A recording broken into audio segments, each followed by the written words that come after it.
Bon, 2023 touche à sa fin, il est temps de reposer la question. Ça tourne. C'était pas la question. Le cinéma, c'était mieux avant? La réponse est oui. Mais oubliez pas, je vais argumenter un petit peu.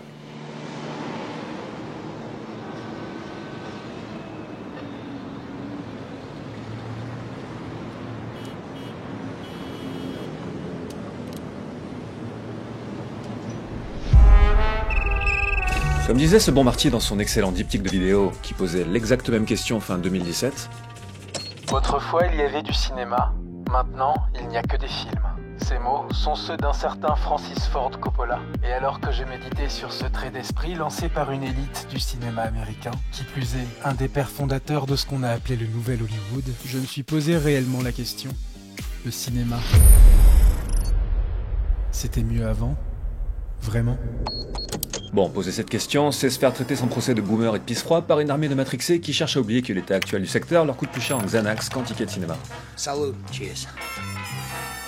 Blague à part, cette vidéo de Marty posait un constat intéressant sur une industrie qui, comme beaucoup d'autres secteurs culturels, a connu une accélération invraisemblable en quelques années et se retrouve aux abois.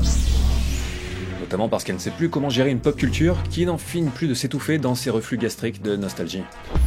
De ce côté, bon, rien de nouveau. Mais depuis 2017, la situation a quand même beaucoup évolué.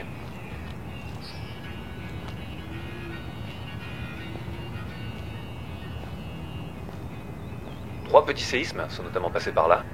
L'essor massif des plateformes de streaming, le Covid, je dirais jamais la Covid, et l'intelligence artificielle. Trois séismes qui, pour faire dans l'euphémisme, ont bien amoché l'industrie. La pandémie a révélé une société qui n'a jamais été aussi fragmentée, qui n'est plus capable de s'accorder sur rien, et en ce qui nous concerne, certainement pas sur ce qu'est le cinéma, tout en plongeant les exploitants de salles au 36e dessous, et en permettant aux studios de recalibrer au calme leur stratégie autour du monde merveilleux et beaucoup moins risqué du streaming. Plus ou moins l'excuse rêvée.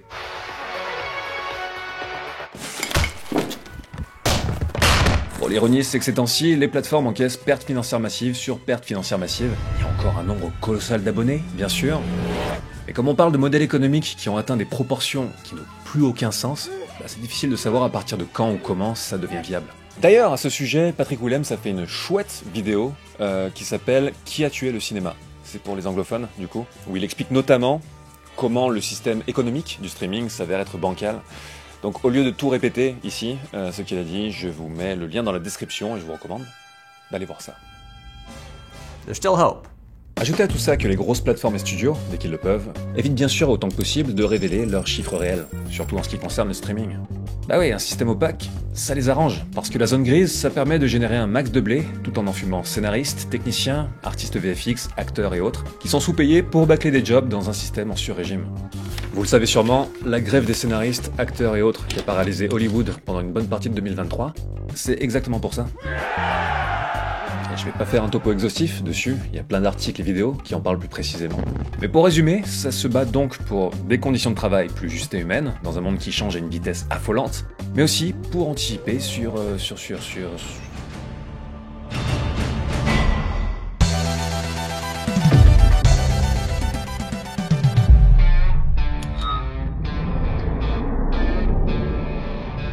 Depuis quelques années, notamment, les progrès fulgurants des intelligences artificielles nous fascinent, autant qu'ils donnent l'impression de se prendre impuissants en pleine face, une prophétie bien sale de SF dystopique.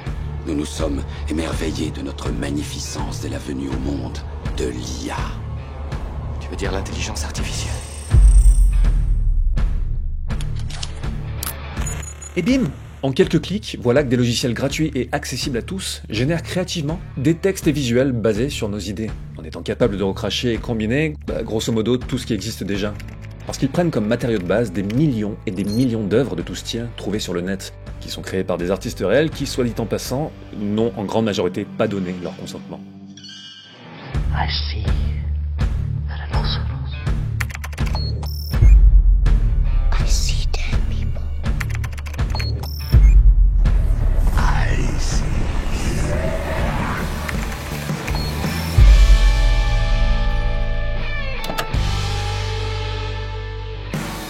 Résultat, ces images et textes générés par IA nous donnent une étrange sensation de nouveauté et d'excitation, alors qu'ils resservent simplement la même soupe, avec un coup de polish dont le style sent déjà méchamment le renfermer. Et il ne se passe plus une seule semaine sans qu'une nouvelle avancée fasse résonner des millions de O et de A.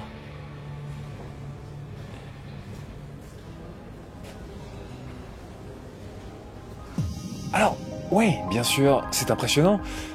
Oui aussi, bien sûr, les IA, ça ne date pas d'hier, et au-delà de l'audiovisuel dont on parle ici, ça a une infinité d'applications aujourd'hui dans, grosso modo, tous les domaines de la vie. Et enfin, non, tout ça n'est pas uniquement de la merde, créativement. Le problème, c'est jamais l'outil, c'est l'usage qui en est fait. Et là, je pense en particulier à ceux qui explorent certains aspects de l'imagerie par IA, notamment ses imperfections, et en tirent des choses vraiment, pas inintéressantes. E7, you copy? You gotta see this. À ce titre-là, je vous recommande de jeter un œil au projet Salt sur Twitter. C'est vraiment étonnant. Mais comme c'est une introduction et que je vais quand même essayer de pas me noyer direct dans le sujet, disons que les IA posent une infinité de questions éthiques, notamment sur la propriété des œuvres. En 2018, pour la première fois, Christie's a vendu pour plus de 400 000 $ une peinture entièrement conçue et peinte par un algorithme. Et en ce qui concerne les combats actuels menés dans le cinéma et menés dans toutes les industries culturelles, en fait, ça se bat donc pour encadrer juridiquement tout ce bordel et établir des accords pour que les plateformes et studios ne remplacent pas un max de gens à la première occasion venue par des logiciels. En sachant que par exemple, Marvel et Disney ont déjà mis un gros orteil en travers de la porte en créant tout le générique de Secret Invasion via IA. Bon, bien sûr, ça a été fignolé par quelques artistes humains, histoire de pas tendre le bâton au bad buzz. Enfin, en même temps, les gars, si vous voulez pas tendre le bâton au bad buzz, faites juste de bonnes séries. Mais l'objectif, là, il est clair, c'est de normaliser la technologie auprès du grand public. Et là, vous me direz, non mais attends, gars, les intelligences artificielles, ça n'apporte rien d'original. Rien ne remplace la touche humaine. Et je vous répondrai, effectivement, pas encore. Mais sinon, oui, Valbur, je suis entièrement d'accord, mais pour résumer, le système, il s'en fout. Je vous mets au défi d'allumer une plateforme et de trouver une de leurs créas originales qui pourrait ne pas avoir été écrite par une IA. Je vous garantis que vous allez galérer un petit peu plus que prévu. Et ça s'applique bien sûr aussi aux gros studios. C'est un problème qui est global et on y reviendra un petit peu plus loin. Et c'est bien là la triste ironie de la situation. Un système calibré qui pousse déjà les scénaristes à écrire comme des IA. IA qui écrivent donc comme des scénaristes contraints par le système. C'est la boucle infernale. La boucle infernale. La boucle infernale. La boucle, la boucle, la boucle, la boucle. Merde. C'est quoi le problème là? Enfin, je sais bien que je publie pas souvent, mais quand même. Bon, attends. Ça dit quoi le manuel? Comment ne jamais continuer une formule qui marche? Non, c'est pas ça. Comment revenir avec une vidéo dans le montage va te rendre fou? Non plus. Ah! En cas de pépin, appeler quelqu'un pour râler. Oui. Oh, oui, ça peut se faire.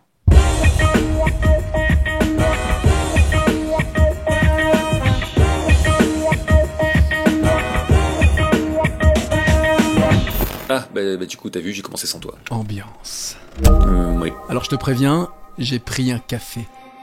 En effet, comme tu l'as soulevé, l'avènement de l'IA relève un paradoxe assez croquignolet. Car si le fait de générer un texte, et donc par extension un scénario via ChatGPT est une pratique assez récente, ça fait quand même un bail que les grosses productions semblent écrites par des algorithmes. Il est loin le temps du nouvel Hollywood, où les auteurs avaient réussi à s'imposer face aux majors pour nous insuffler un vent de fraîcheur. Et même si le fragile équilibre entre l'art et l'industrie a déjà été mis à mal par le passé, le constat est sans appel. Du scénario à la mise en scène jusque sur les affiches. Aujourd'hui, tout est balisé, préprogrammé, désincarné, sur les rails. On prend une formule qui marche, fédère le maximum de gens autour de thématiques à la mode, et on le duplique avec quelques variantes à peine perceptibles. Et ce, encore, et encore, et encore. À ce titre, le mastodonte Disney et ses franchises à succès produites par des yes man interchangeables semblent pousser le délire avec un cynisme totalement décomplexé.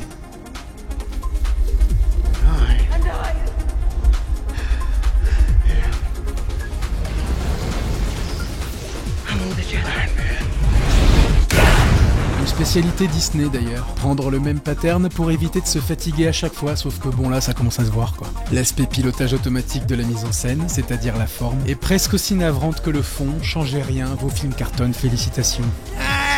Et ce triste constat n'est pas valable que pour les productions Disney, loin de là. Du coup, avec un tel cahier des charges, est-ce que l'un d'entre vous s'attend encore à être surpris lorsqu'il va au cinéma voir un bon blockbuster des familles? À ce prix-là, autant faire écrire nos films par Génialo, mon copain robot, ça changera pas grand-chose au contenu. Idée de film numéro 2305. Adam Sandler est coincé sur une île déserte et il tombe amoureux d'une noix de coco. Ah oui, on le mérite bien. Allons, de quoi les gens ont-ils peur? Que l'IA finisse par remplacer les vrais scénaristes? Qu'Hollywood ne fasse plus que recycler sempiternellement de vieilles idées? Mais c'est déjà le cas. L'IA pourrait les aider en fait. Ah ouais, tu commences vénère. Mec, tu m'as demandé de venir pour râler, je râle. That's the cocksucker they sent to screw us. Bref, tout ça, la grève, la situation, le ras-le-bol omniprésent, c'est pas juste une lutte pour de meilleures conditions. Il s'agit tout bonnement de décider dans quel type de culture on veut vivre. Ça sonne ultra dramatique, mais techniquement c'est ça. Ça gueule de tous les côtés pour dénoncer un système qui a atteint un palier critique. Si ça vous intéresse d'ailleurs, je vous mets en description quelques liens récents, notamment une interview bien vénère de Charlie Kaufman sur la qualité des films actuels, un texte aussi de la scénariste Alena Smith qui parle de l'explosion de la bulle du streaming, ou encore un article du producteur indépendant Ted Hope qui lui parle carrément d'apocalypse du cinéma parce que n'ayons pas peur des mots.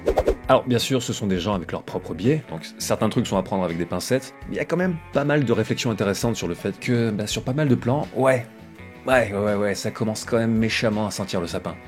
Et là, la grève américaine de 2023 a beau être terminée, tout ce qui était obtenu, ça va être renégocié régulièrement et sûrement amèrement. The studio is nothing more than an instrument of capitalism. All right. Ces questions, c'est un peu comme Sisyphe qui pousse son rocher. Vous l'aurez compris, c'est une pagaille historique et en faire un épisode donne l'impression que les mots se périment plus vite que l'interface de Prime Video. Du coup, je croise les doigts pour ne pas avoir à réécrire 28 fois certains passages.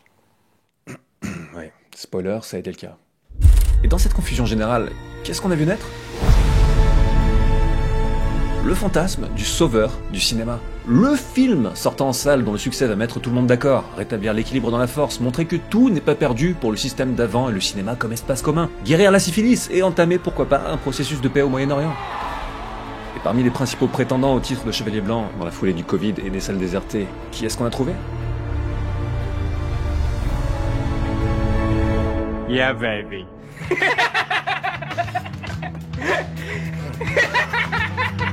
Tenet et Top Gun Maverick. L'un tourné sur pellicule, l'autre donne ensuite à l'un des univers les plus années 80 qui soit, et les deux garantis sans overdose de CGI, avec des vrais bouts de tôle froissée à l'intérieur. It's exhausting. C'est quand même marrant, hein. Le vrai cinéma, ça a toujours l'air de se conjuguer au passé. Et alors que, même si quelques films se remettent à battre des scores historiques en salle, la majorité des blockbusters de 2023 se tapent quand même four sur four, comme si le ras-le-bol annoncé depuis 20 ans prenait enfin forme. Même si certains fours sont à relativiser, il y a une différence entre un résultat décevant et un crash total. On n'en finit plus d'entrer dans le monde d'après. Perso, il y a encore 6 ou 7 ans, j'aurais pas vraiment dit qu'il y avait une révolution dans notre rapport aux images. Je parlais plus d'évolution à ce moment-là. Aujourd'hui, c'est différent. C'est très différent. Et c'est pour toutes ces raisons que nous allons donc essayer de vous expliquer pourquoi, selon nous, oui, le cinéma, c'était mieux avant. Oh là là. Alors, disclaimer, c'est bien entendu un sujet absolument énorme, on va en explorer tous les principaux aspects, mais on pourra bien entendu pas tous les traiter à absolue égalité. Il a fallu faire des choix. Dans la vie, il faut faire des choix. Et autre disclaimer, dire que quelque chose était mieux avant, c'est pas juste une question de nostalgie. Parce que, oui, certaines choses étaient mieux avant, d'autres sont mieux maintenant. La nuit au pied du mur, tous les chats sont gris. Et se questionner sur ce qui est parti en sucette, c'est aussi se questionner sur la manière dont les lendemains peuvent recommencer à chanter. Et pourquoi pas en fa dièse, soyons fous.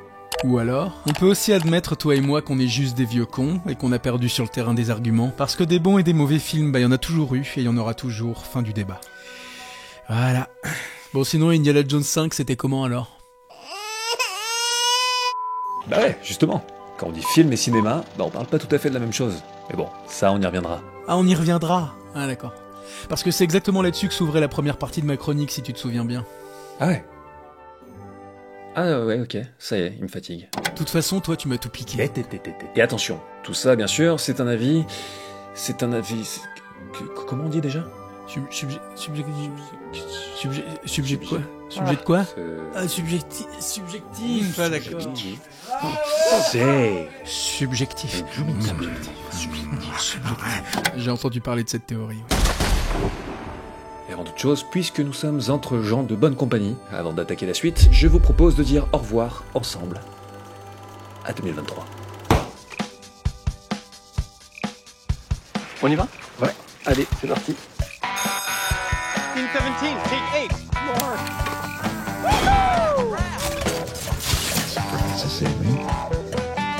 이게 진짜 가능해요? Ooh, you look rough.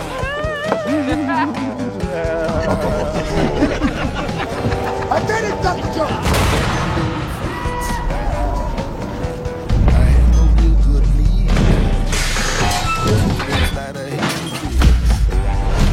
Give me some ice. You? What, me? I think what we have here in Hollywood is high art. That's it. Wait, what did you say? Here you go. I'm gonna have a fucking heart attack. Maybe lost. Catastrophic! Y a pas moyen que ça continue, vous voulez me torturer ou quoi? Voilà, exactement, c'est ça.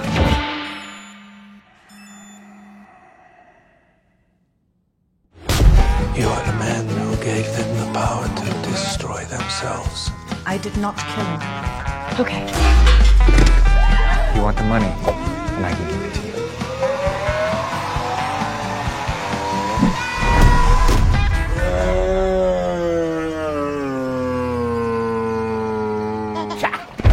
Money flows freely here now. You blow that money, sir.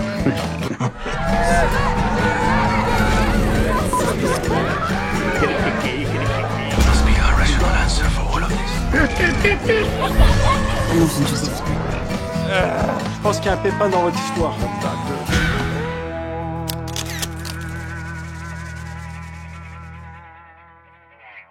What's your analysis of, or your thought on, current state of cinema? It makes the 80s look fucking great.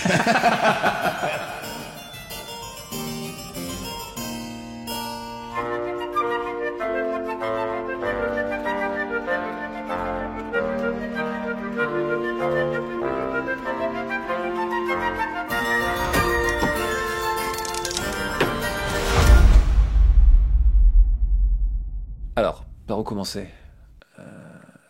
Ok. Qu'est-ce que le cinéma? Non, je rigole. Les amis, laissez-moi vous poser une question. Jusqu'à quel point une forme narrative est réinventable? Vous savez, la fameuse maxime « toutes les histoires ont été racontées, mais ce qui est nouveau, c'est la manière de les raconter ». Ce qui est totalement faux, d'ailleurs. Théoriquement, on peut réinventer la manière de raconter des histoires jusqu'à la fin des temps. Vraiment?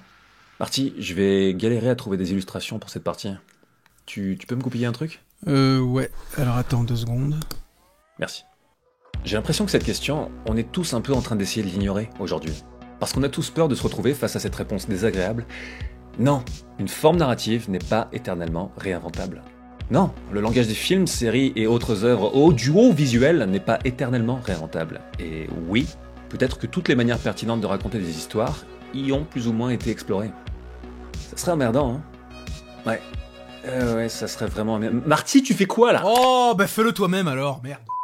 Je vous avoue que depuis un certain temps, j'essaie d'explorer les arguments qui prouveraient le contraire. Et franchement, voilà, je galère à les trouver. Je me dis que comme tout le monde, j'ai mes propres biais subjectifs, et à mesure que je vieillis, bon, c'est aussi normal que je me lasse de certaines choses, que j'ai du mal à y retrouver de la nouveauté. Mais en mettant mon doigt dans le vent, parce que oui, de temps en temps, je mets mon doigt dans le vent, je n'arrive pas à m'enlever de l'idée qu'aujourd'hui, il y a vraiment une grosse panne d'excitation généralisée. L'industrie du ciné, comme vous le savez, elle a toujours été intimement liée au progrès technologique. Couleurs, parlants, 3D, cinémascope, effets spéciaux optiques, effets spéciaux numériques, garibusets, effets pratiques toujours plus ahurissants, cascades rocambolesques filmées avec une immersion toujours plus insensée. Tout pour repousser toujours plus loin les limites de ce qui est représentable à l'écran. Quasiment chaque avancée technologique a été une solution à une contrainte créative qui existait avant. Tout ça, en plus d'élargir le spectre d'expression des créateurs, c'était en grande partie pour renouveler l'excitation du public, notamment face à la concurrence de la télévision, de la VHS, du téléchargement et... bon, vous connaissez le couplet.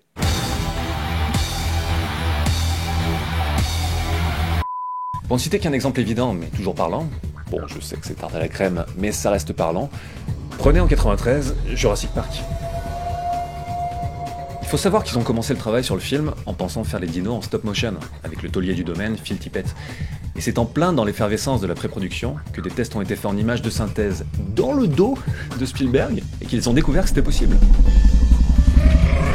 Et une fois la bonne nouvelle révélée, ils ont donc littéralement improvisé en prenant la vague.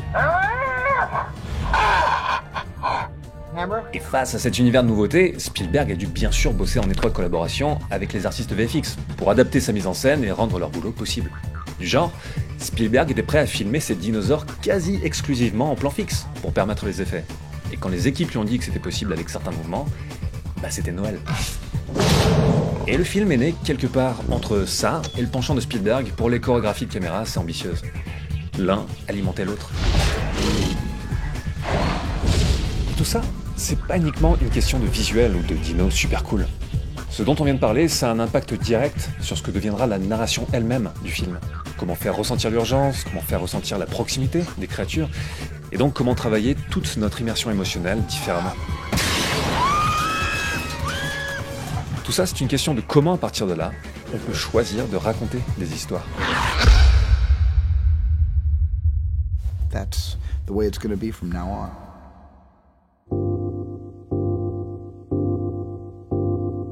Donc, pour résumer mon idée peut-être un peu plus clairement, grosso modo jusqu'au milieu des années 2010, les progrès technologiques semblaient avoir un impact direct sur là où le cinéma, en tant que forme artistique globale, avait l'air de se diriger.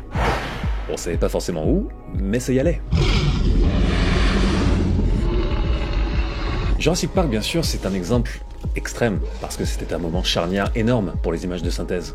Mais de façon plus générale, toute cette évolution dans l'industrie, toute cette manière d'explorer les futurs, toute cette manière de faire évoluer les techniques et les outils, ça a longtemps été quelque chose dont on pouvait prendre le pouls, en tant que spectateur, directement à l'écran. D'une décennie sur l'autre, de nouvelles formes étaient défrichées, et forcément, l'histoire du cinéma mutait visuellement de façon évidente.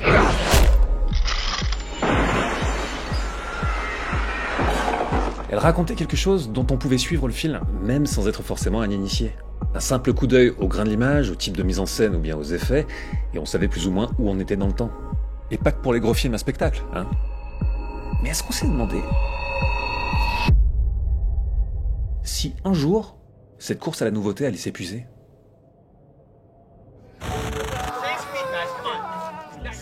Depuis une dizaine d'années notamment, je sais pas si ça vous fait cet effet-là, mais l'évolution, elle est devenue beaucoup moins évidente à identifier.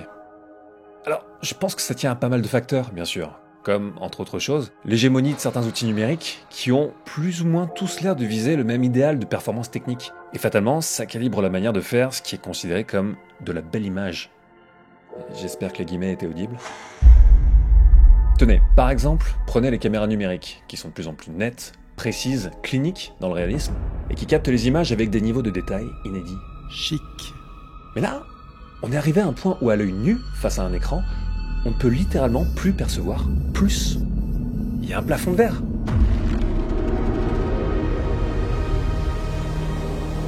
Les ultra hautes résolutions, c'est plus pour les spectateurs, c'est pour les gens qui bossent sur l'image, pour qu'ils puissent zoomer pendant 2 plombes sans perdre en qualité. Et vous le savez sûrement, beaucoup de directeurs photos, comme Darius Khondji par exemple, utilisent volontairement des objectifs de caméra imparfaits pour donner une patine à l'image, un côté plus charnel. Et ça, c'est pas juste un caprice vintage. C'est parce que quand on arrive au bout de la recherche forcenée du réalisme visuel, quand tout le monde finit par faire les mêmes images qui sont considérées comme optimales, bon Dieu, quel terme horrible, quand on connaît par cœur les trous de nez des comédiens en 18K, on se rend compte qu'on a peut-être oublié quelque chose au passage. Un point de vue sur cette réalité. La sensation d'évolution, elle a quand même l'air d'avoir pris un bon coup derrière la nuque, quelle que soit la taille des films. Et là, par exemple, si vous connaissez pas ces 2 films, eh ben bon courage pour me dire lequel a été fait en 2013 et l'autre en 2023. Pas facile. Et 30 ans après Jurassic Park, le film le plus attendu de 2023 nous a été vendu sur son absence presque totale d'images de synthèse. Tout comme la saga Mission Impossible, qui perdure dans le succès critique et commercial, en misant tout sur ce simple argument à grand renfort d'images de making-of. No CGI. Sérieux, mais qu'est-ce qui s'est passé? Et ce n'est même pas le numérique en soi le problème. Toi et moi, on a suffisamment dit et répété sur nos chaînes respectives que le numérique est un outil formidable, qui, bien utilisé, peut faire des miracles. Sérieusement, Davy Jones dans Pirates des Caraïbes, je m'en remettrai jamais. Sauf qu'à force de presser le citron, le sentiment de lassitude est consommé. On va être de plus en plus nombreux à le réclamer, notre label bio, sur les affiches de nos films. Non pas parce qu'on réclame une forme de retour en arrière, par peur du modernisme à tout crin, mais parce qu'au moins, on sait ce qu'on va voir. On sait pourquoi on paye. Et parce que putain, tu peux dire ce que tu veux, mais ça se voit à l'écran. On a tous accepté un peu vite l'idée que le cinéma ce n'était que de la triche, et qu'à ce compte-là, le tout numérique, ben, pourquoi pas. Mais force est de constater qu'on ne peut pas tricher avec tout, notamment avec l'œil humain. Moi, je ne sais pas ce qu'est le vrai cinéma, mais apparemment le public a tranché. Le mec a interrompu ma question, tranquille. Oui, bon, est-ce que la course à la nouveauté peut s'épuiser? I'm glad you asked. I'm glad you asked. Alors, niveau cinéma et technologie, le Graal des 40 dernières années, c'était le perfectionnement du réalisme de l'imagerie numérique. La promesse du numérique depuis le départ, c'est de pouvoir tout représenter, tout simuler, notamment l'humain, en finissant par effacer la distinction qu'on peut faire entre le réel et le synthétique. Et ce Graal, je pense qu'on peut affirmer sans trop trembler des genoux qu'on l'a plus ou moins atteint ces dernières années.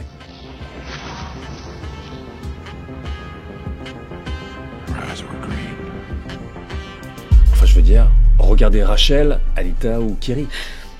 Voilà, on y est. C'est encore prodigieusement difficile à faire, bien sûr, et pas à la portée de n'importe quelle équipe. Vraiment, mais alors vraiment pas du tout.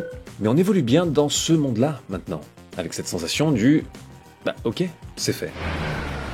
Même si, bon, on est en 2023, et que certaines grosses prods continuent à avoir de simples incrustations sur fond vert absolument immondes. Vache! Ah, c'est chaud! Ouais.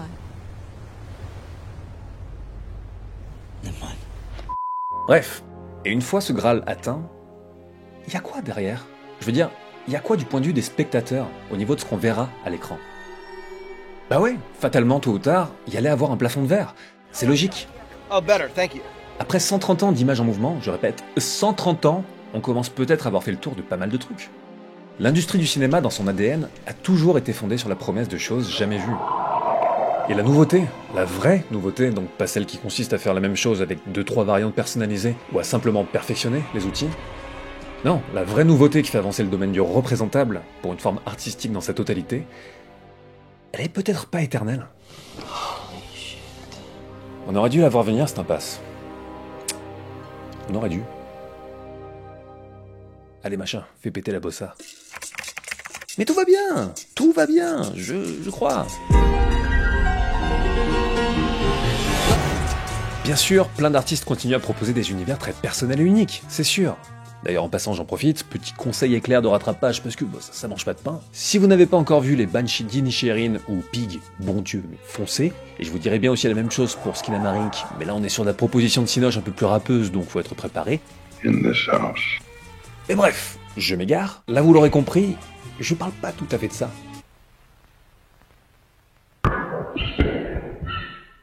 Je parle de notre excitation en tant que société pour une forme entière qui grandit, ou pas, ou plus. Et si là on parle surtout du cinéma mainstream, et de sa merditude croissante, on va pas se mentir, c'est parce que mine de rien, c'est lui qui s'infiltre le plus dans les esprits, et qui façonne donc la vision collective qu'on a, ou pas, encore une fois, du cinéma. Et je vous assure que quand on fait une vidéo comme celle que vous êtes en train de regarder, où il faut parcourir un demi-trilliard d'œuvres pour se la forger, cette vision, bah vous savez ce qui devient rapidement essentiel ? Avec NordVPN, vous pouvez vous connecter à des serveurs dans pas moins de 59 pays. Et vous savez ce que ça signifie ? Accéder à tous les catalogues des plateformes, et pas uniquement le français, bien sûr, parce que, oui, les catalogues changent d'un pays à l'autre. Genre sur le Netflix américain, et par exemple, il y a ça. Voilà, tout à fait cool. Donc, mes bons cinéphages en quête de découverte, je sens que ça va être un outil vital pour vous aussi. Et selon où vous choisissez de vous connecter, vous pouvez aussi accéder à des prix inférieurs pour toutes sortes de choses, comme, que sais-je, billets d'avion, hôtels, jeux, ou même l'abonnement aux plateformes de streaming. Voilà, on y revient. Et là vous me dites... C'est tout ? Et je vous réponds...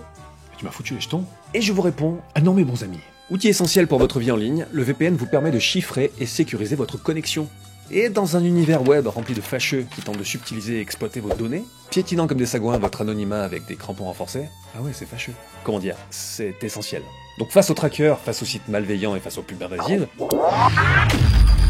boum, NordVPN, dont la légende dit qu'il est le plus rapide et efficace à l'ouest du Mississippi, qui s'installe en quelques clics à peine sur ordi, tablette ou téléphone avec un seul compte. Et en cas d'infection due à un téléchargement... Tu télécharges? Non. Mais, légalement? Oui. Ça supprimera même le fichier fautif, et ça vous alertera en cas de fuite de vos identifiants.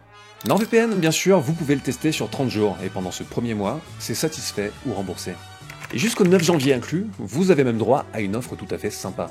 Chaque utilisateur souscrivant un abonnement de 2 ans depuis la France ou la Belgique se verra offrir 4 mois supplémentaires, ainsi qu'une carte cadeau Amazon jusqu'à 30 € en fonction de l'abonnement choisi. Et c'est valable pour tout. Produits numériques, livres, équipements électroménagers, nunchaku, et j'en passe. Bref, retrouvez toutes les informations en description de la vidéo et dans le commentaire épinglé. Et merci à NordVPN de sponsoriser cet épisode mastodonte. Allez, on y retourne.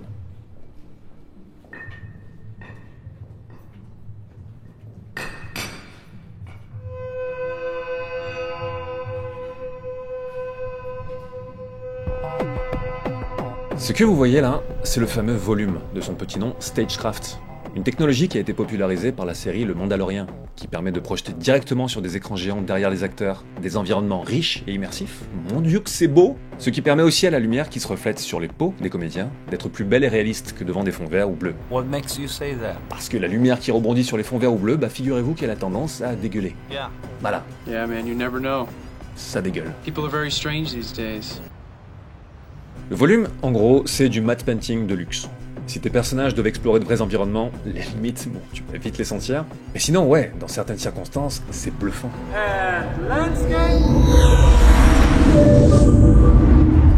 Cette technologie, c'est une nouveauté qui a fait beaucoup de bruit dans l'industrie du cinéma et qui s'est mise à être utilisée sur de plus en plus de productions. Et ça, c'est pas du tout une connaissance d'initié. Une bonne partie du grand public le sait, puisque la promo du Mandalorian et d'autres séries a été en partie axée là-dessus. Le truc, c'est que la connaissance du langage de l'image par le grand public n'a jamais été aussi haute. Et les gens de l'industrie l'ont bien compris. Plus on a de mal à retrouver une sensation d'excitation dans les œuvres, plus on la reporte sur l'industrie elle-même. Si les œuvres ne se renouvellent pas, on se rabat sur leur confection, sur leurs commentaires. Et c'est bien le souci. Souvent, les making-of sont astronomiquement plus intéressants que les films ou les séries elles-mêmes. Parce que là, en voyant des gens qui bossent, qui se posent des questions créatives, qui luttent pour faire exister une œuvre, on prend le pouls d'un mouvement, là il se passe des choses. Depuis quelques années, les développements technologiques les plus hallucinants en fait, ils se déploient en coulisses, dans la façon de créer des images. Ce sont des choses qui ne sont pas censées être repérables à l'écran. Bon, parfois ça l'est, mais pas forcément pour les bonnes raisons. Voilà, vous le sentez l'horizon lointain là? Non? Moi non plus. Ils sont chiants nos yeux, hein. Ils sont déjà capables de griller le volume. Vous êtes des connards les yeux. Ok, prenez aussi les visuels générés par intelligence artificielle. S'ils étaient créés par un artiste humain, on se dirait « Ah cool !» et on passerait à autre chose. Les visuels générés par IA, s'ils sont devenus un phénomène culturel, ce n'est bien sûr pas pour les visuels eux-mêmes. C'est pour la manière dont ils sont créés. Et cette manière... Bon... Du calme les copains. Mais encore une fois, ça rime à rien de diaboliser un outil. Et intelligemment utilisé, autrement dit avec un peu de race, bah ouais, bien sûr, une IA peut être une étape intéressante dans le processus créatif. Genre ça là, ça, c'est basé sur des visuels générés par IA, ce qui lui donne une étrangeté toute cassée de base, mais c'est retravaillé par un artiste derrière pour lui donner une nouvelle patine et une intention, et en faire ce petit moment d'atmosphère qui défonce. Oui, mais c'est pas le sujet, restons focus. Alors, moi-même, je suis ultra client de vidéos comme VFX Artist React de la chaîne YouTube Corridor Digital, où on peut explorer à quel point faire de l'image de synthèse, contrairement à l'idée reçue, mais non, c'est pas tout pouvoir représenter juste en appuyant sur un bouton. C'est un domaine avec tout un univers de problèmes créatifs passionnants à résoudre. À force de se passionner pour la manière dont on fait le tour de magie, le tour de magie finit par avoir un peu moins d'intérêt. C'est fatal. On s'est déjà habitué à Midjourney. On s'y est déjà habitué. On a déjà réussi à en faire un simple élément du décor avec lequel on fait joujou comme avec le dernier Candy Crush. Je veux dire, ça veut bien dire ce que ça veut dire. Regardez ça. Ça vous fait frémir? Bof, hein? Et pourtant c'est dingue. C'est juste dingue. Tu téléportes Méliès à notre époque, tu lui montres ça, il va devenir fou. Ça devrait nous faire frémir. Ça devrait. Mais... Ah, encore une scène de destruction incroyable, numérique. Voilà. Oui. Ouais. Oui. C'est bizarre en fait, parce que les CGI ont permis des choses de plus en plus extraordinaires, avant de bizarrement enlever tout enjeu aux images. On se retrouve face à une sorte de banalité de l'extraordinaire, un engourdissement de notre capacité à nous émerveiller face à des images qui sont censées être spectaculaires. Et quand on s'émerveille sur la bande-annonce du dernier GTA, ouais, bien sûr, c'est ouf, mais c'est surtout parce qu'on parle d'un jeu vidéo, où le rapport du joueur est bien plus libre et actif, et où le gameplay est, bon, généralement plus important que de représenter les choses de façon ultra réaliste. Donc, ce genre de performance visuelle, ouais, fatalement, il y a encore un facteur wow. Mais le cinéma, c'est des enjeux assez différents. Et en gros, si ça y est, tout est considéré comme représentable numériquement, à tort ou à raison d'ailleurs, ben on continue à s'étonner de quoi, du coup? Elles sont où, les nouvelles frontières du jamais vu?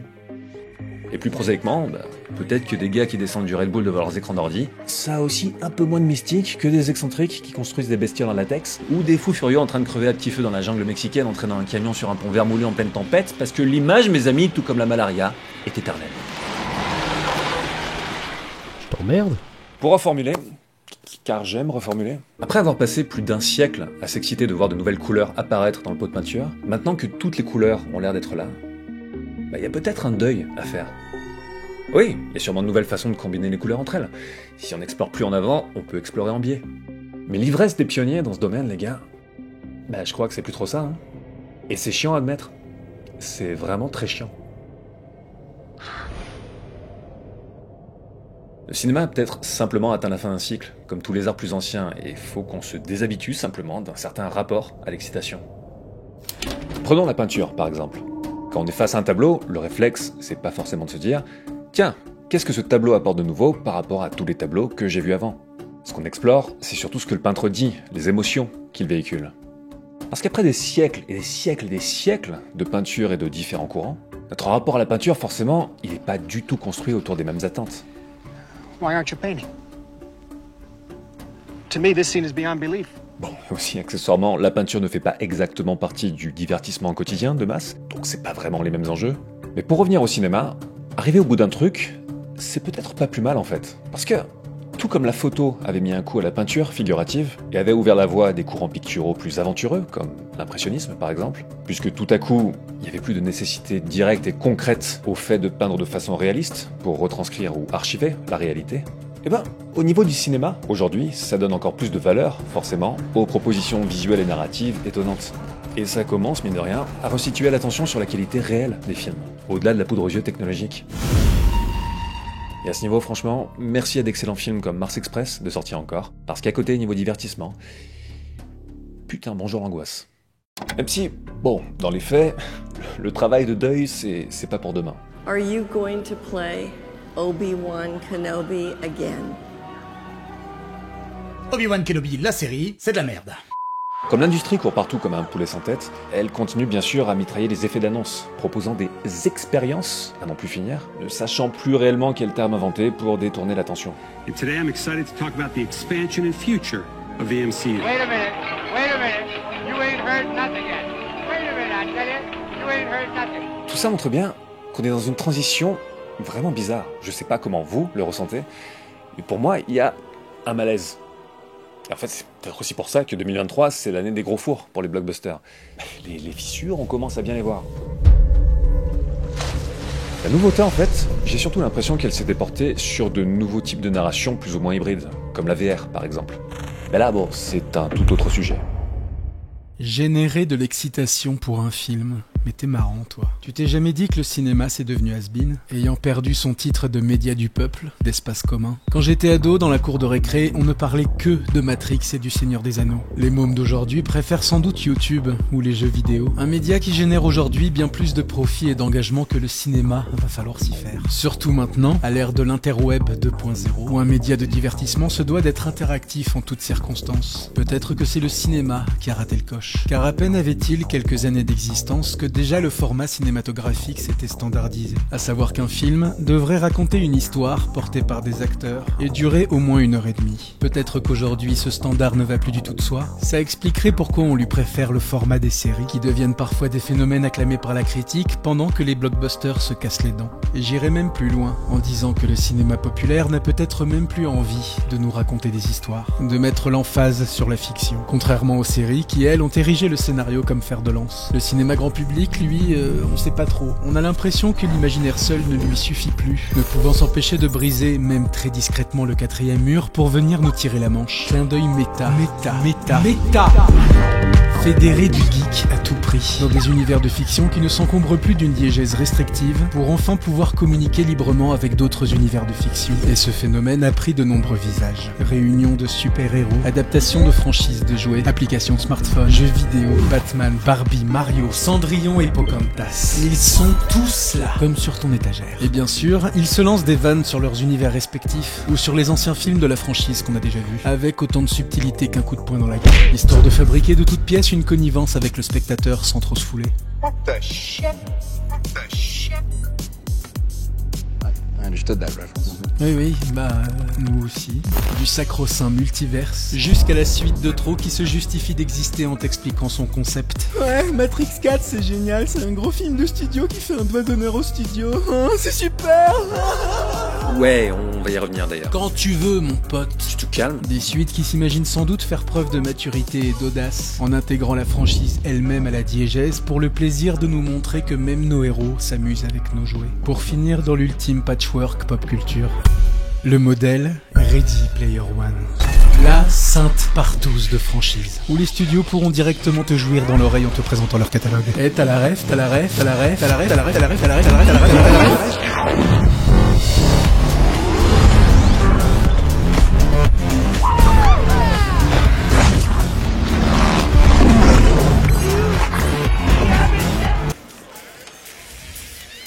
Alors oui, qu'on vienne me rétorquer que le sous-genre du film méta, organisant le défilé de mascottes d'une pop culture opulente et tentaculaire, ne date pas d'hier. Mais disons qu'à force, on dérive lentement du registre du méta vers celui, de la galerie marchande, tout simplement. Même un film comme Ready Player One, ça se vend comme une réflexion sur la nostalgie des années 80, alors que dans les faits ça ressemble pas mal à la vitrine d'un jouet club ou d'un Micromania quand même.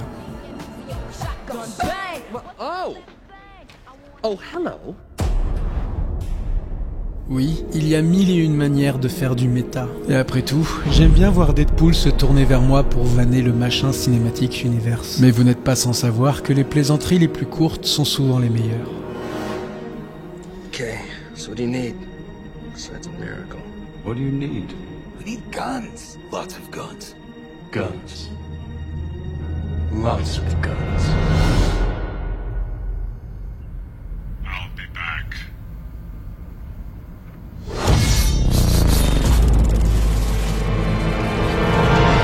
I'm back. Alors oui, bien sûr, on pourrait se dire que c'est pas bien grave. Les blockbusters américains ayant renoncé à nous raconter des histoires, l'important étant de conforter notre sentiment d'appartenance à la sainte communauté geek. Oui, nous aussi. Ceci étant dit, outre la lourdeur d'une réplique d'apparence inoffensive, on remarque vite que ces films sont pensés de cette manière, et ça se ressent jusque dans la mise en scène. Notamment lorsqu'un personnage très attendu fait enfin son apparition. Exemple.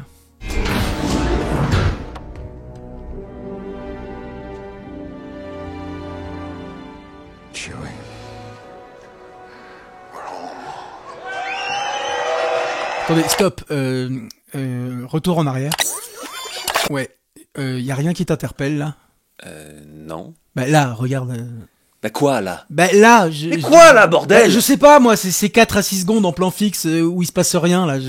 Tu trouves pas ça bizarre, toi? Bah oui, parce qu'on parle quand même de blockbuster sous coke, où ça cut toutes les secondes, et sans aucun temps mort. Du coup, ces instants de flottement ne me paraissent pas anodins. Sorry I'm late. Et vous savez à quoi elles servent, ces 5 secondes de pause, où le rythme s'arrête jusqu'à ce que le personnage lance sa première réplique face caméra?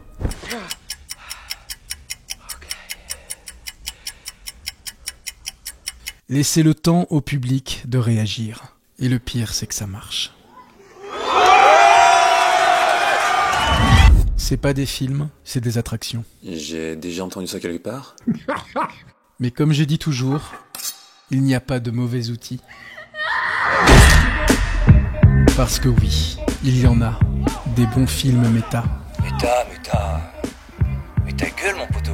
Et au vu des exemples précédemment cités, il est facile de faire la distinction entre un film qui utilise l'écriture métatextuelle comme un outil de réflexion sur son propre média, afin de penser le cinéma, ou tout simplement au service d'une idée qui s'y prête bien, et un film mutant, qui a sacrifié le récit sur l'autel du fanservice, de la parodie, de l'autoréférence, de la private joke, où même les projets avortés sont recyclés pour flatter ton ego d'initié. Bref, ce que moi j'appelle de la bonne branlette de geek, un cinéma d'adolescent qui te parle sans cesse du passage à l'âge adulte alors qu'il est incapable de lâcher son doudou. Ou même la mort n'a plus aucune conséquence. Parce que si un personnage meurt dans un opus, il peut revenir dans le film suivant avec une pirouette scénaristique sortie du chapeau. Hein, vous savez, ta gueule c'est magique, ta gueule c'est de la SF, tout ça. Ou bien, sous la forme d'un fantôme bienveillant venu te chanter une berceuse. Autant de dérives d'écriture, qu'elles soient scénaristiques, relevant de grossiers clichés, d'un manque flagrant de prise de risque, d'une mentalité mercantile et infantilisante, et dont le méta est devenu pour ma part la goutte d'eau qui a fait déborder le vase. Et je parle bien du méta sous toutes ses formes, y compris cette toute nouvelle tendance visant à faire du lancement d'un film un phénomène de réseaux sociaux.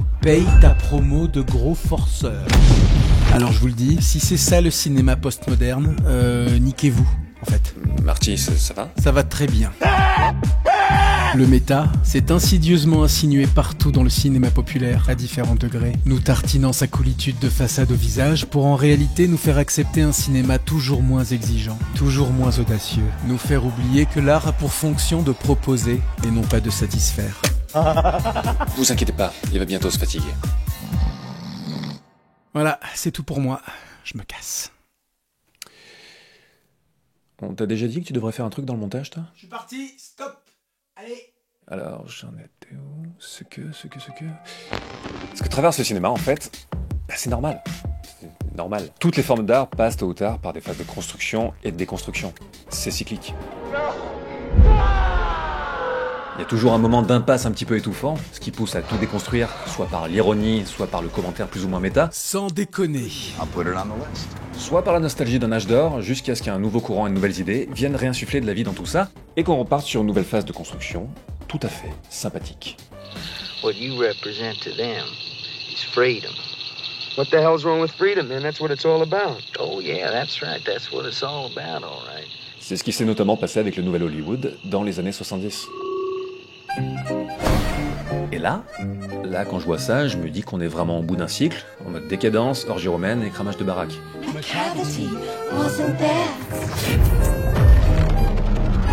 Si le cinéma était de la peinture, là, je crois qu'on est sur des croûtes arc-en-ciel avec des dauphins qui sautent au soleil couchant. J'ai soif. T'aurais pas de la javel?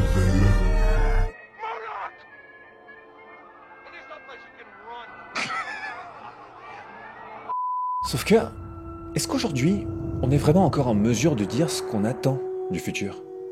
Non mais, vraiment? Ben voilà. Bon, je crois que c'est le moment. Oui, bah on n'allait pas y couper. Prenez Avatar 2, prenez-le fort, prenez-le dans vos mimines fébriles. À ce jour, c'est l'exemple le plus fracassant de développement technologique démentiel pour représenter l'imaginaire. Avatar 2, comme le premier, a été vendu comme le futur. Mais prenez l'histoire. Super classique. Prenez la mise en scène, super classique. En termes de langage cinématographique, il n'y a absolument rien d'expérimental là-dedans. Parce que ce qu'Avatar 2 essaye d'être, et il ne s'en est jamais caché, tout comme le premier d'ailleurs, c'est un grand divertissement fédérateur à l'ancienne. Et j'insiste sur le à l'ancienne. It is a family. Son plus gros fantasme en fait, c'est d'être un film d'aventure cool des années 90. Bon après, quand tu manies des budgets aussi faramineux, faut un retour sur investissement assez colossal. Du coup, rien d'étonnant à ce que niveau récit, ça limite la prise de risque. 13 ans pour refaire le même film que le premier mais sous l'eau, on a bien limité les risques en effet, oui. Bah justement, à propos de ça, si tu mets les deux côte à côte, le perfectionnement visuel, il saute aux yeux. Le deuxième épisode c'est ouf, tandis que le premier, bon, il a pris un coup de vieux. Et spontanément, on se souvient quand même du premier sur le mode bah ok, ça y est, le Graal numérique est atteint. Parce qu'à l'époque, c'est comme ça que le film était devenu un phénomène de société.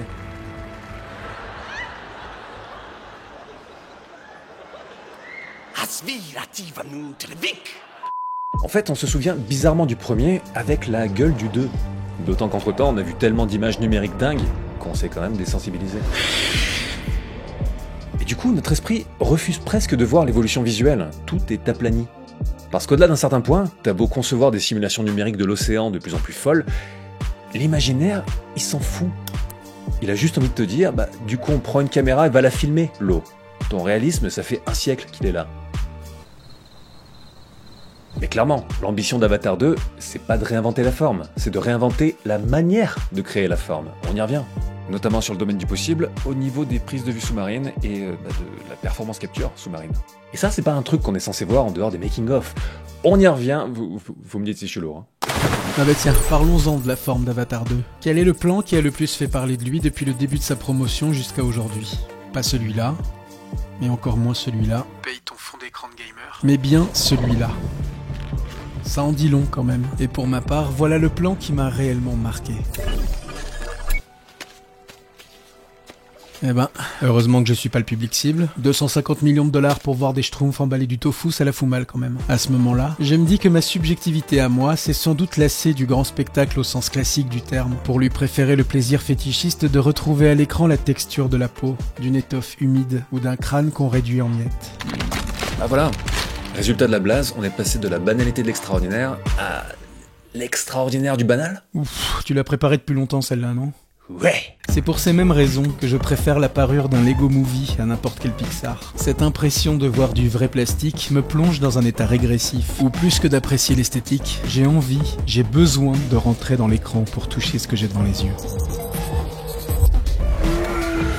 Et le cas Avatar 2, je crois que c'est essentiel pour comprendre là où on en est culturellement aujourd'hui. Le film va vraiment loin dans le réalisme numérique, mais à aucun moment il n'essaye de nous prouver qu'il peut représenter tel ou tel truc avec des images de synthèse.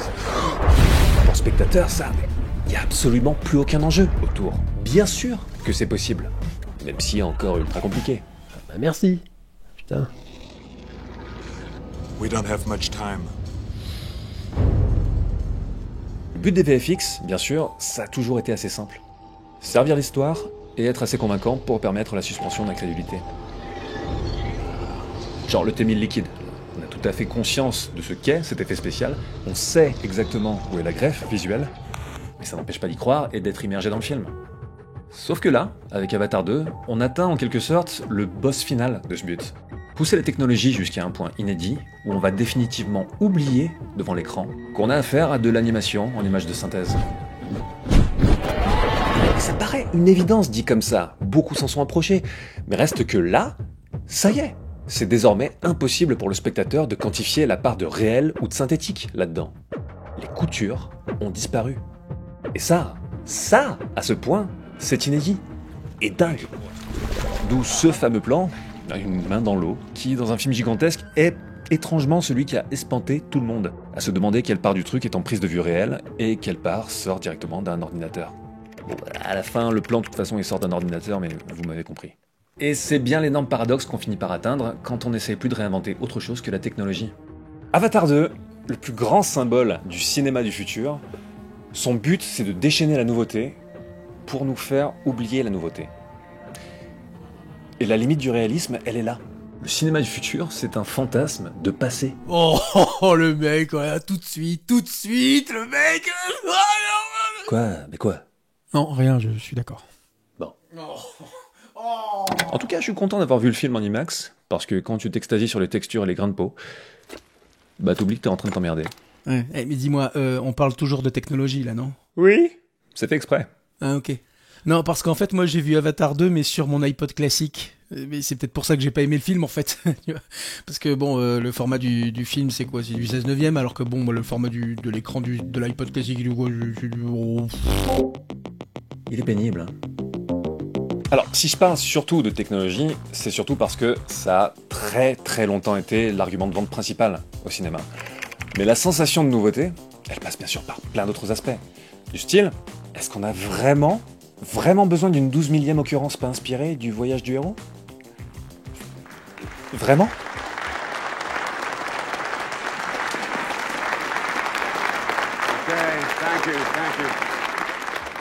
Bon, je me pose la question à voix haute, là, j'ai pas de réponse prémâchée. Et ça n'empêche pas qu'un vrai bon film fait selon des recettes connues, mais qui est écrit avec finesse et a le sens du détail humain qui fait mouche, bah ça reste bien sûr un kiff. Come on, y'all. Let's get the goods. Yo! What? Genre le dernier Tortue Ninja, plus classique comme histoire tu cannes, mais avec sa gueule crayonnée et sa vibe de dialogue improvisé, bah je reprends 2 fois au dessert, merci beaucoup.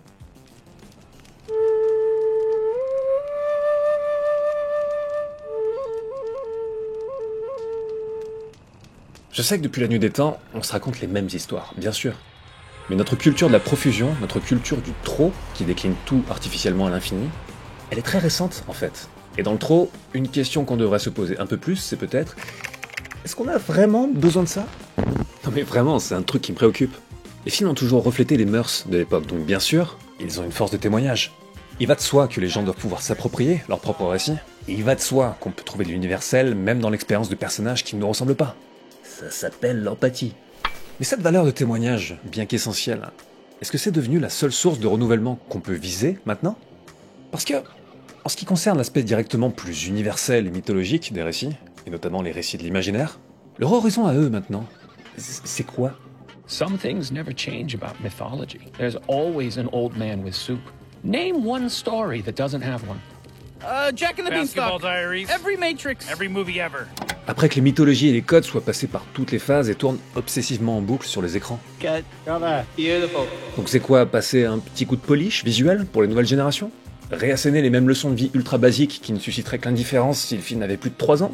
Et bon, encore 3 ans, je suis sympa.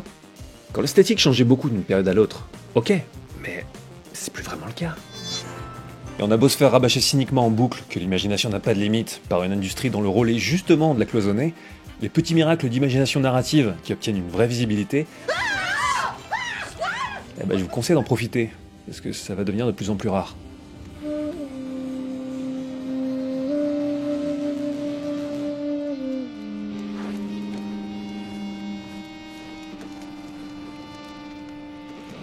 L'illusion de nouveauté, ça devient tendax. Sauf que l'industrie, elle doit produire. Elle doit produire du même, encore, et encore, et encore, et encore, mais là j'empiète sur le chapitre 2, donc je vais fermer ma gueule.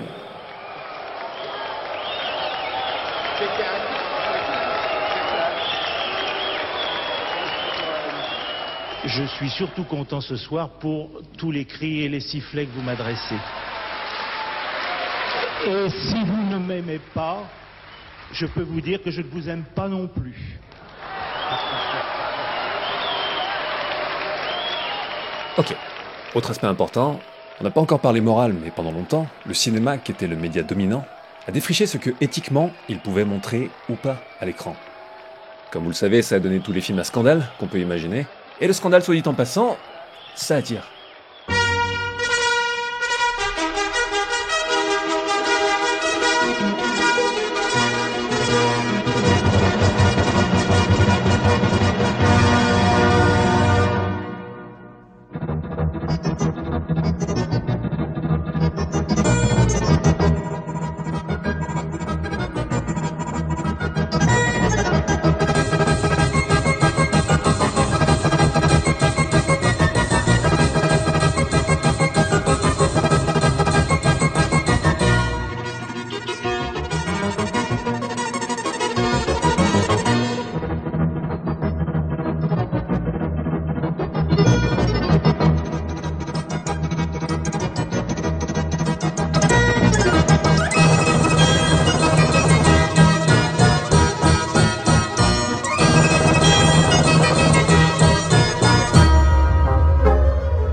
Attendez 2 secondes.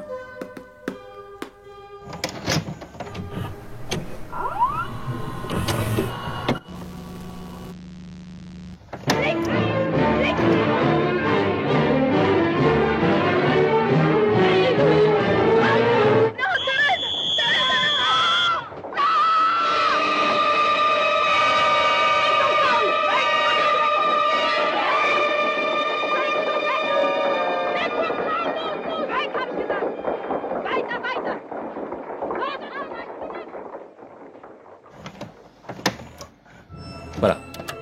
Vous voyez ce plan? Pour ce plan, un réalisateur a carrément été traîné dans la boue. Le film, c'est Capot, de Gillo Pontecorvo, sorti en 1960.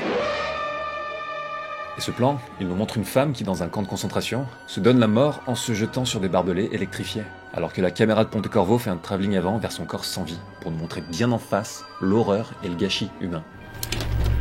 Quelques temps plus tard, Jacques Rivette s'est fendu d'un texte assassin dans les cahiers du cinéma, intitulé « De l'abjection », où il juge le travelling de Capot immoral, obscène, bref, abject.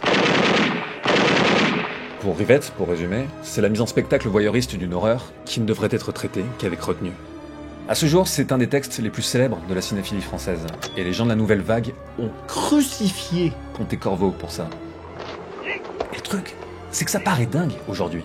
Mais tellement, après avoir vu Irréversible au Funny Games, on pourrait même faire un post sur ce film en mode regardez ce plan. Avant, on savait montrer l'horreur de la guerre avec poésie et sobriété, sans tomber dans le gore ou la surenchère. On peut dire que depuis, on a pris goût au barbelé, hein.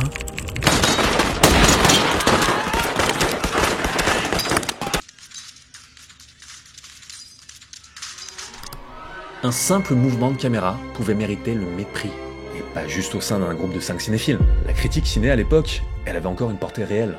Il va sans dire que si Rivette avait vu le film d'Uwe Boll sur Auschwitz, il aurait fait 2 AVC. Holy shit!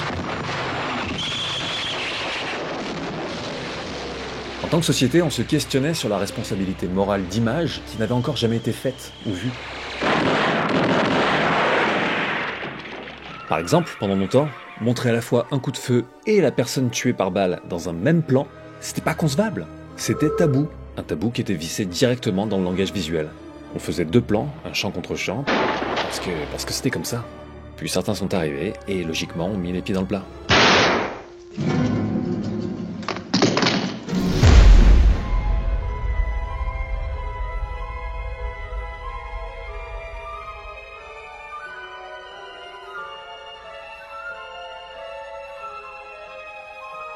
Aujourd'hui, bon, on le sait, le cinéma a plus ou moins exploré tous les extrêmes, visuellement, thématiquement, moralement.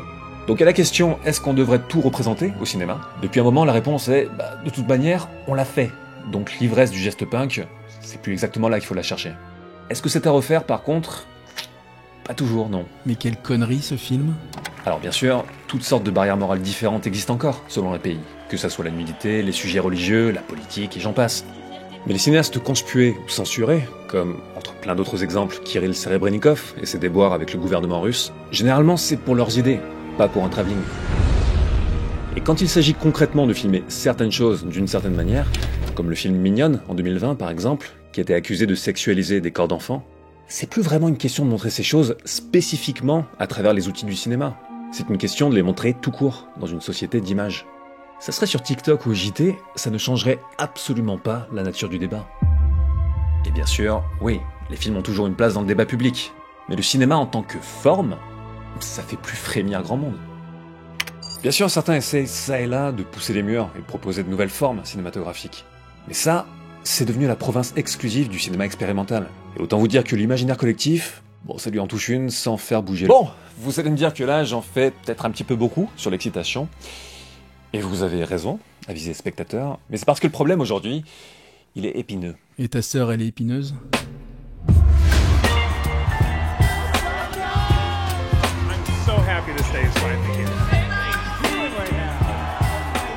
Voilà, si vous voulez une définition de la surcompensation, allez voir cette vidéo promo d'Azoka sur YouTube. Le gouffre qu'il y a désormais entre la qualité réelle d'une œuvre et l'excitation surjouée, il est devenu démentiel. Et le problème, il est là. On se trouve dans un déficit abyssal de réelle excitation, dans une période où on est pourtant conditionné à se comporter comme des junkies de l'excitation.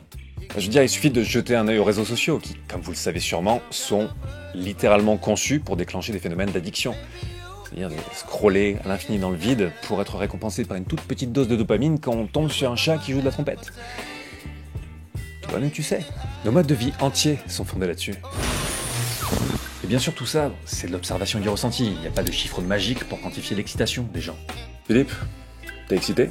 Non! Mais si je prends les réseaux comme exemple le plus évident, c'est bien sûr un constat qu'on peut élargir au-delà. Vous n'avez pas l'impression que tout est devenu un effet d'annonce aussi énorme qu'il sera oublié 2 minutes plus tard? Yes! Wouhou! Yeah! Vous savez, ce méga excitation over 9000, hype overload, blablabla, qui est devenu un simple synonyme de... Ouais, cool. et même vos producteurs de contenu préférés, hein, sur YouTube, sur Twitch ou autre. On va jamais vous vendre des projets autrement que comme le plus gros projet ever, oh my god! Parce qu'on est dans une spirale de surcompensation, à alimenter une excitation de surface par peur qu'elle disparaisse. Mais pas nous, hein? Non. Non. Voilà. Oh non. Non, hein? Voilà. Non. Non. Non. Non. Non, non. Non. And cut.